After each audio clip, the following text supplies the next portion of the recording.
Congress party और कांग्रेस नेतृत्व से पूछते हैं 70 साल में क्या किया, जवाब बोकारो में उनको मिलेगा। बोकारो, भिलाई, रूरकेला, भाखरा नंगल, दुर्गापुर, सिंदरी, धनबाद, ये सब पब्लिक सेक्टर का प्रतीक है, जिसकी कल्पना पंडित जवाहरलाल नेहरू ने की थी और जिसके नींव पंडित जवाहरलाल नेहरू ने रखा था। और इसी शहर में ठीक 50 साल पहले इंदिरा गांधी जी ने बोकारो इस्पात कारखाने का पहला ब्लास्ट फर्नेस की शुरुआत की थी। तो हमें बहुत खुशी है कि आज हम बोकारो आए हैं। ऐतिहासिक जगह है, हमारे देश के सामाजिक और आर्थिक इतिहास में एक विशेष स्थान रखता है। आज के मुख्य प्रवक्ता मेरे युवा साथी कन्हैया कुमार जी होंगे और उसके पहले मैं 2-3 बातों का जिक्र करना चाहता हूँ। पहली बात, राहुल जी बार बार कह रहे हैं, भारत जोड़ो यात्रा के समय कहते थे और भारत जोड़ो न्याय यात्रा के समय भी कह रहे हैं कि बीजेपी आरएसएस तोड़ती है, कांग्रेस जोड़ती है। मैं उसको थोड़ा आगे ले चलूंगा और मैं कहूंगा बीजेपी बेचती है और कांग्रेस बचाती है। मोदी सरकार के समय में सभी सार्वजनिक क्षेत्र के कारखानों पर खतरा है। हमारे बंदरगाह बेचे जा रहे हैं, हमारे हवाई अड्डे बेचे जा रहे हैं, हमारे इस्पात के कारखाने भी बेचे जा रहे हैं। और एक दिन आएगा, नरेंद्र मोदी जी अगर प्रधानमंत्री रहेंगे, भिलाई, बोकारो, दुर्गापुर सब कारखाने बेचे जाएंगे, कुछ 1-2 पूंजीपतियों के फायदे के लिए। तो ये खतरा है, सबसे बड़ा खतरा यही है। और हमारे देश में पब्लिक सेक्टर, बोकारो जैसे कारखाने न केवल आर्थिक महत्व रखते हैं पर यह सामाजिक महत्व भी होता है, क्योंकि पब्लिक सेक्टर में अनुसूचित जाति और अनुसूचित जनजातियों के लिए रोजगार सुरक्षित होता है। वो रोजगार खतरे में है निजीकरण की वजह से। और दूसरी बात यह है कि जब पब्लिक सेक्टर कंपनियां बनाए जाते हैं, खोले जाते हैं, देश भर के लोग वहां आते हैं, तो ऐसा कहा जा सकता है पिछले 7 दशकों में पब्लिक सेक्टर बनते गए, लोग आते गए, भारत बनता गया। और यही प्रतीक इसका बोकारो है। दूसरी बात मैं कहूं कि अप्रैल और दिसंबर 2023 के बीच में, इस वित्तीय वर्ष के पहले 9 महीने में इस्पात का आयात 60 लाख टन हुआ है। इस्पात का आयात 60 लाख टन हुआ है। ये पहले पिछले 5-6 सालों में नहीं देखा गया है। और इन 60 लाख टन जो आयात हुआ है, इसमें से करीब 1/3 चीन से आया है। ये हमारे इस्पात, हमारे देश में जो इस्पात बनाते हैं पब्लिक सेक्टर में, प्राइवेट सेक्टर में, टाटा एक मिसाल है झारखंड में, इन पर घोर अन्याय है।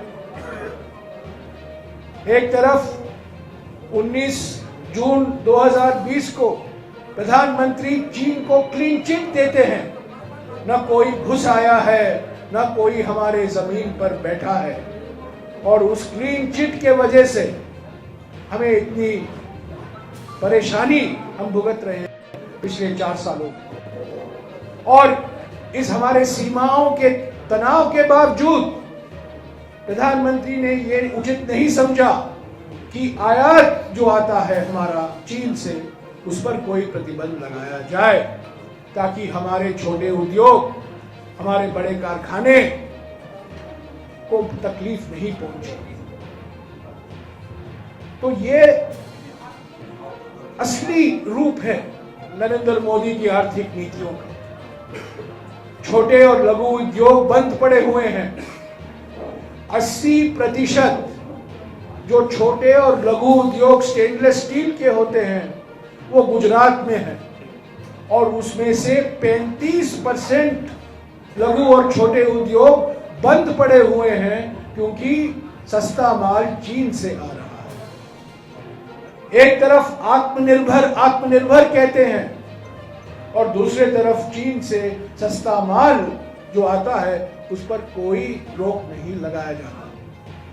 तो ये भी एक अन्याय है, ये हमारे उद्योगपतियों पर अन्याय है। नरेंद्र मोदी के कार्यकाल में 1 या 2 पूंजीपति को फायदा मिला है, पर उद्योग बंद पड़े हुए हैं। उद्योगपति पैसा बना रहे हैं पर उद्योग बंद पड़े हुए हैं। बेरोजगारी बढ़ी है। 45 साल में सबसे ऊंचा बेरोजगारी का दर हम देख रहे हैं, और हर 2 घंटे एक युवा आत्महत्या करता है या करती है बेरोजगारी के कारण। तो क्योंकि हम आज बोकारो में आए हैं, मैंने सोचा इसका मैं एक विशेष जिक्र करूं।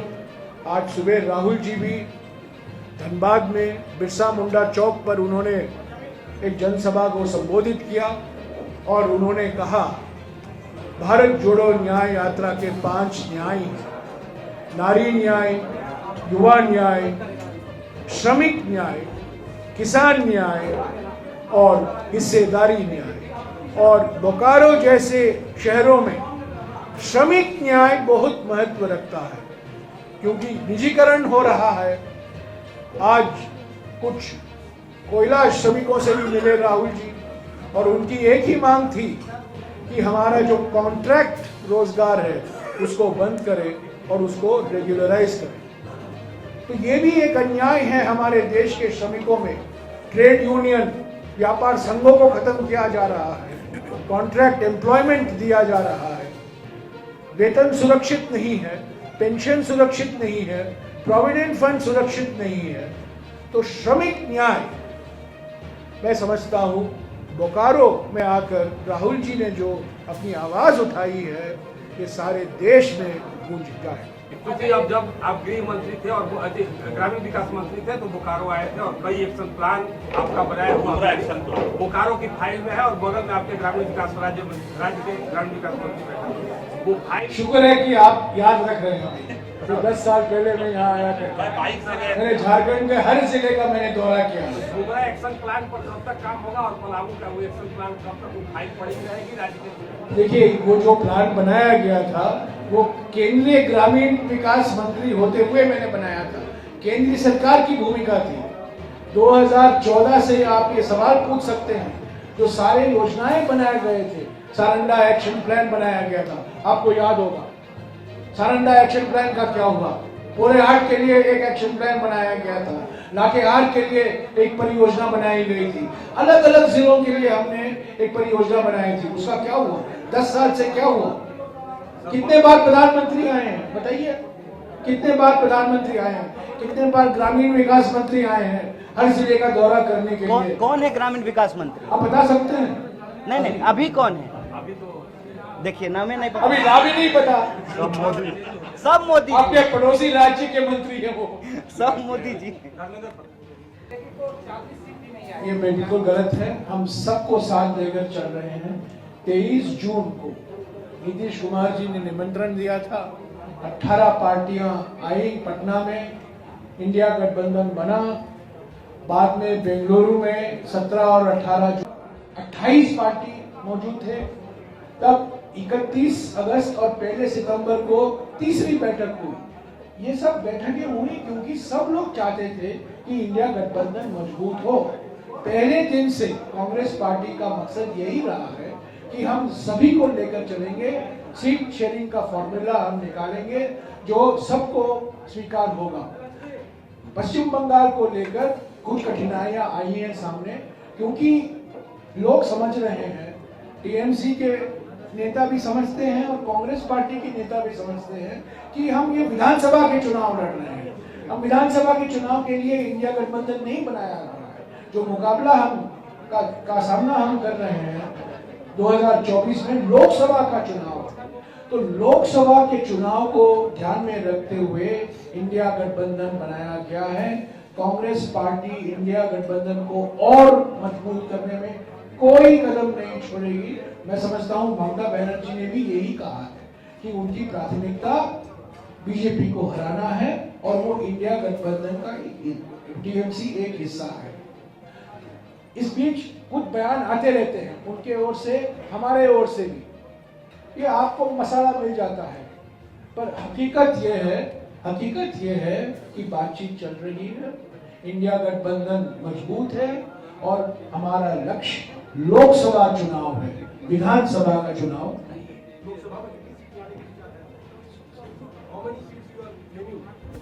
बातचीत चल रही है, रनिंग कमेंट्री में नहीं दूंगा। 10, 20, 23, 40, 1, 2, 3 ममता जी ने कहा है कि वो 42 सीटें लड़ेंगी, वो उनकी राय है। पर जब हम गठबंधन में हैं, बातचीत होती है, गठबंधन में लेन देन होता है, हम कुछ देते हैं, हम कुछ लेते हैं। हमारी ओर से 42 सीटें उनका लड़ना कोई सीट शेयरिंग फॉर्मूला नहीं है। सीट शेयरिंग फॉर्मूला ईमानदारी से कांग्रेस पार्टी तृणमूल कांग्रेस के साथ बैठकर तय करेगी और जब तय होगा उसकी घोषणा होगी।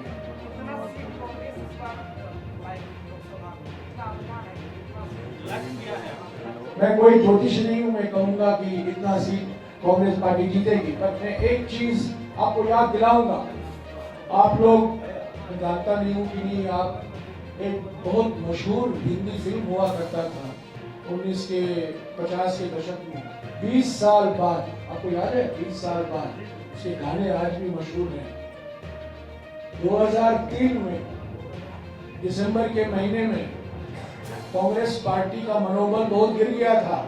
हम छत्तीसगढ़ हारे, राजस्थान हारे, मध्य प्रदेश हारे। अखबारों ने लिखा कांग्रेस पार्टी गई, और तब इंडिया शाइनिंग था और अटल बिहारी वाजपेयी जैसे व्यक्ति प्रधानमंत्री थे।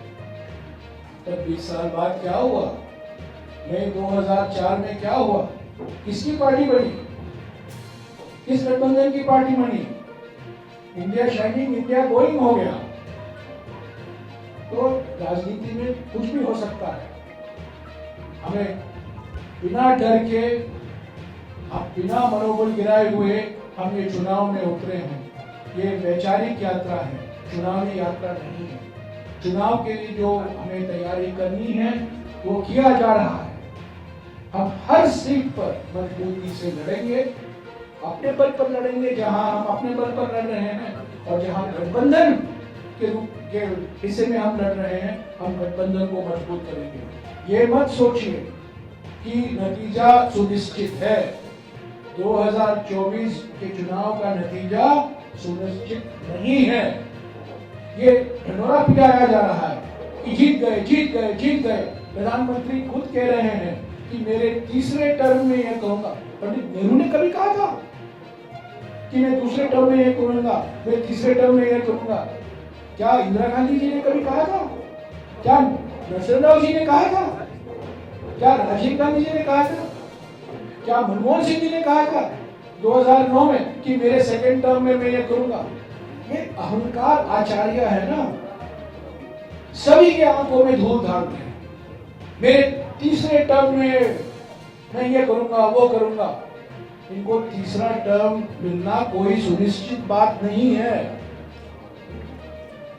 इंडिया गठबंधन है, कांग्रेस पार्टी है, और हम इस चुनावी जो मशीन है और सबको कंट्रोल में रखी गई है, ED, CBI, income tax, media, सभी संस्थाएं, इलेक्शन कमीशन, हमारी पार्टियों को, इंडिया पार्टियों को इलेक्शन कमीशन अपॉइंटमेंट नहीं दे रहा है 6 महीने से। एक संवैधानिक संस्था, हमारा लोकतांत्रिक हक बनता है हम इलेक्शन कमीशन को जाएं और जो ईवीएम के बारे में हमारी जो आशंकाएं हैं उसको अवगत कराएं, एक मेमोरेंडम दें, वो भी नहीं, उसकी अनुमति भी नहीं मिल रही है। मैं 6 महीने से खत लिख रहा हूं, हमें टाइम दीजिए, हमें टाइम दीजिए।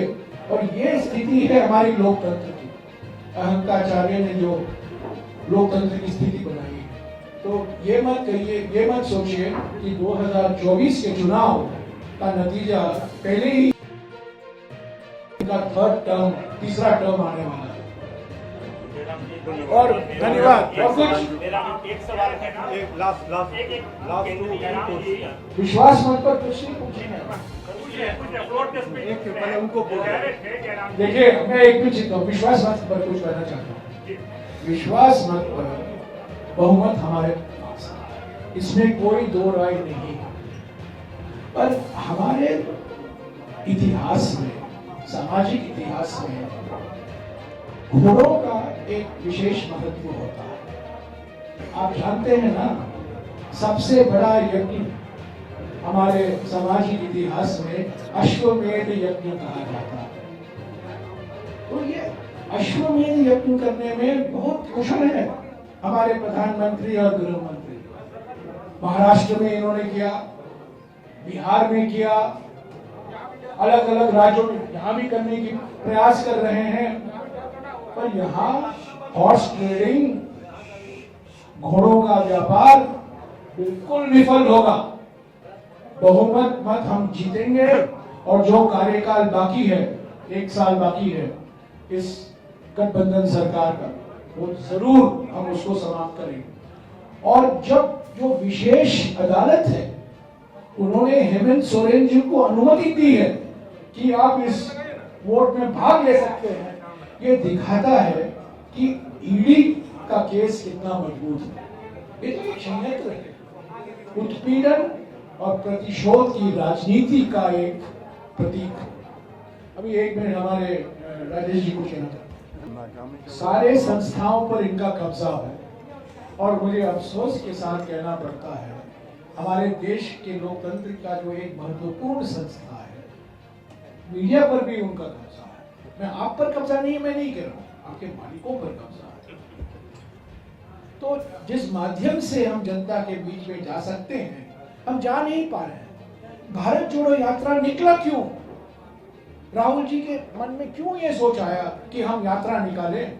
4000 किलोमीटर लंबा यात्रा और ये 6200 किलोमीटर लंबा यात्रा, क्योंकि राहुल जी और कांग्रेस पार्टी और जनता के बीच में जो चैनल है कम्युनिकेशन का, वो सब बंद पड़ा हुआ है। संस्थाएं हमें टाइम नहीं देती हैं, मीडिया जो हम कह रहे हैं उसको प्रोजेक्ट नहीं करते हैं। तो इसीलिए उन्होंने सोचा यात्रा निकाले ताकि हम सीधे संपर्क करें जनता से। यही तो हमारा मकसद है। पर ये जो संस्थाएं का दुरुपयोग हो रहा है, ईडी, सीबीआई और इनकम टैक्स का, ये पहले कभी नहीं हुआ है। और मैं आपको बता दूं, अगर इंडिया गठबंधन की सरकार बनेगी और बनेगी जरूर, पहला काम होगा जो कानून में संशोधन किए गए थे मोदी कार्यकाल में, ताकि इन संस्थाओं को इतना अधिकार दिया जाए लोगों को पीड़ा करने के लिए, वो जरूर हम संशोधन लाए। आज ठीक 9 महीने पहले मणिपुर में हिंसा की शुरुआत हुई। आप जानते हैं, लाखों लोग विस्थापित हुए, 300 या 400 लोग मारे गए। समुदायों के बीच में तनाव, शक, भय का वातावरण फैल गया। 9 महीने हो गए, आज ठीक 9 महीने। पर प्रधानमंत्री ने अपनी चुप्पी नहीं तोड़ी है, एक शब्द नहीं कहा। कल शाम को गुवाहाटी गए, गुवाहाटी से इम्फाल 40 मिनट का ट्रेन रास्ता है, 40 मिनट। मणिपुर नहीं गए। कल मणिपुर के मुख्यमंत्री दिल्ली में थे, गृह मंत्री से मिले, प्रधानमंत्री से नहीं मिले। आज तक प्रधानमंत्री ने मणिपुर के मुख्यमंत्री से बात नहीं की है, फोन पर भी नहीं की। उन्होंने विधायकों से मुलाकात नहीं की है। उनको 2/3 बहुमत है विधानसभा में। बीजेपी के विधायकों से मुलाकात नहीं की है। बीजेपी के 2 सांसद हैं लोकसभा में और 1 सांसद मंत्रिमंडल में मंत्री हैं, उनसे मिले नहीं हैं। राज्यसभा में मणिपुर के 1 राज्यसभा एमपी हैं जो महाराजा के परिवार, पूर्व महाराजा के परिवार से आते हैं, उनसे मुलाकात नहीं की है। ये कैसे प्रधानमंत्री हैं? 9 महीने तक ना मिले हैं किसी से, ना किसी से बात किए हैं, ना मुख्यमंत्री से, ना कोई राजनीतिक दल से, और मणिपुर आज भी चल रहा है। इसीलिए भारत जोड़ो न्याय यात्रा की शुरुआत हमने 14 जनवरी को मणिपुर से ही किया था, क्योंकि राहुल जी चाहते थे कि एक संदेशा जाए कि मणिपुर का दुख, मणिपुर की पीड़ा देश की पीड़ा है, देश का दुख। ये सिर्फ मणिपुरियों तक सीमित नहीं है, पर अजीब प्रधानमंत्री 9 महीने तक उन्होंने उचित नहीं समझा कि मणिपुर पर कुछ बोले। 1 घंटे के लिए वो इम्फाल जाए, एक बैठक करें, लोगों के साथ मुलाकात करें और कहें उनको कि आप डरिए मत, मैं हूं ना। सब कहते हैं मैं हूं ना। हाँ रवि, अखिलेश यादव ने बोला है राजभवन यात्रा अखिलेश यादव को लेकर यूपी में जब आएगी तो जानकारी मिलेगी और बाइक पे नीचे आएगा। मैंने इसका जवाब दे दिया है, पहले ही दे दिया है। अभी जो यूपी का कार्यक्रम है, अभी उसको अंतिम रूप नहीं दिया गया है, बहुत डिटेल है। 11 दिन का प्रोग्राम है। उम्मीद है कि 16 तारीख दोपहर को हम यूपी में प्रवेश होंगे। 1-2 दिन में, कल शाम तक या परसों सुबह तक, जो अंतिम रूप दिया गया है, जो फाइनल प्लान है, वो हम हमारे इंडिया गठबंधन के जो घटक दल हैं उनको दे देंगे, उनके साथ साझा करेंगे। और हमारा ये मानना है कि जो इंडिया गठबंधन के घटक दल है यूपी में, अगर वो भारत जोड़ो यात्रा में शामिल हो, हमारे लिए तो खुशी की बात होगी, उसमें कोई 2 राय नहीं हो सकती, पर इंडिया गठबंधन को और भी मजबूत करेगा। तो मैंने देखा है कि अखिलेश जी का एक बयान था, मैंने तुरंत उसका जवाब दिया है कि हम, क्योंकि अंतिम रूप नहीं दिया गया है, परिवर्तन हर घंटा हो रहा है।